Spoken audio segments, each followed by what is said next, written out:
అబ్బాయా, మీకు మీ కుటుంబానికి హనుమాన్ జయంతి శుభాకాంక్షలు. ఈ రోజు రపక్ అనుకుంటా నేను చాలా దినాల తర్వాత అయితే జిమ్ కొచ్చిన. పొద్దుగాల నేను జిమ్ కొచ్చేటప్పుడు చాలా మంది షాక్ అయ్యారు. అందులో ఫస్ట్ ఈ రోజు స్టార్ట్ చేసిన. ఇక వెళ్తుంటే దారిలో ఈ అందమైన నేచర్. సెకండ్ షాక్ అయింది.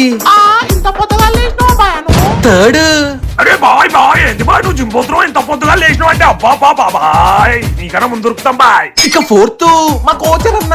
అమ్మ బాబాయ్. ఇక ఫిఫ్త్ మా జిమ్ లో ఉన్న మెషిన్స్. ఇక సిక్స్త్ అది వీడే. నువ్వు ఏంద్రా రాత్రంతా తిరిగి పొద్దుగాలే వండుకునేటోని, నువ్వు ఇప్పుడు పొద్దుగాలే లేచి జిమ్ కి వచ్చేసినావు. What's the matter? అంటే నీలో ఉన్న సుస్థిగాన్ని పంపించేద్దాం అనుకుంటున్నావా? నేను ఇలానే రోజు జిమ్ కి వెళ్ళాలని కోరుకునే వాళ్ళందరూ డాంబర్ రోడ్ టు జిమ్ అని కామెంట్ చేయండి.